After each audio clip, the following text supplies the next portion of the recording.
You ask Tiger to solve. This deals with linear equations with one unknown. The final result is x equals 30. Let's solve it step by step. Group all constants on the right side of the equation. Add 5 to both sides. Simplify the arithmetic.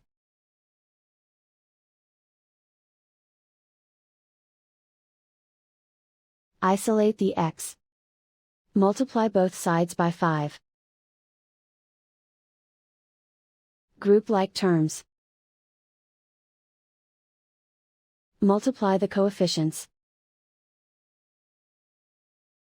Simplify the fraction. Simplify the arithmetic. And so the final result is x equals 30.